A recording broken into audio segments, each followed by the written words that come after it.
السلام علیکم ورحمۃ اللہ وبرکاتہ۔ حضرت حکیم بن حزام رضی اللہ تعالی عنہ رسول اللہ صلی اللہ علیہ وسلم سے نقل فرماتے ہیں کہ رسول اللہ صلی اللہ علیہ وسلم نے ارشاد فرمایا، الید العلیا خیر من الید السفلی وابدأ بمن تعول وخیر الصدقۃ عن ظہر غنى ومن یستعف یعفہ اللہ ومن یستغنی یغنیہ اللہ۔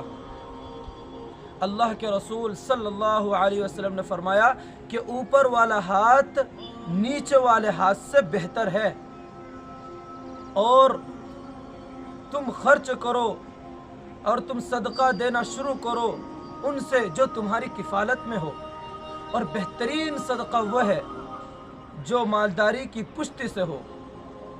اور جو شخص پاک دامن بننا چاہتا ہے اللہ تعالیٰ اسے پاک دامن بنا دیتا ہے، اور جو شخص مالداری بننا چاہتا ہے، مالدار بننا چاہتا ہے، اللہ تبارک و تعالیٰ اسے مالدار بنا دیتا ہے۔ عزیز دوستو اور پیارے بھائیوں، اس حدیث کے اندر 5 چیزوں کا ذکر ہے، میں مختصر آپ حضرات کے سامنے پیش کر دوں۔ پہلی جز کا مطلب الید العلیا خیر من الید السفلی، یعنی اللہ کے رسول نے فرمایا کہ اوپر والا ہاتھ نیچے والے ہاتھ سے بہتر ہے۔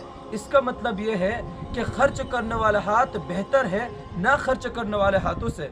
اسی طریقے سے دینے والا ہاتھ بہتر ہے نہ دینے والے ہاتھ سے۔ آگے اللہ کے رسول نے فرمایا کہ تم خرچ کرنا شروع کرو ان سے جو تمہاری ماتحت میں ہو۔ اس میں 2 گنا ثواب ہے، ایک تو ثواب ہے صدقے کا اور دوسرا ثواب ہے صلہ رحمی کا۔ آگے اللہ کے رسول نے فرمایا کہ بہترین صدقہ وہ ہے جو مالداری کی پشت سے ہو۔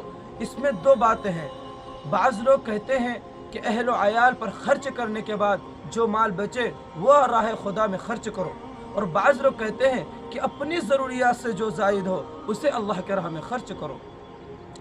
آگے اللہ کے رسول نے فرمایا کہ جو شخص یہ چاہتا ہے کہ میں پاک دامن بنوں، میں ایک خالص اللہ کا بندہ اور اللہ کا برگزیدہ بندہ بنوں، تو اللہ تبارک و تعالیٰ اسے مقبول کر لیتا ہے اور اسے پاک دامن بنا دیتا ہے۔ اور اسی طرح جو شخص یہ چاہتا ہے کہ اللہ مجھے مالدار بنا دے تو اللہ تبارک و تعالیٰ اسے مالدار بنا دیتا ہے۔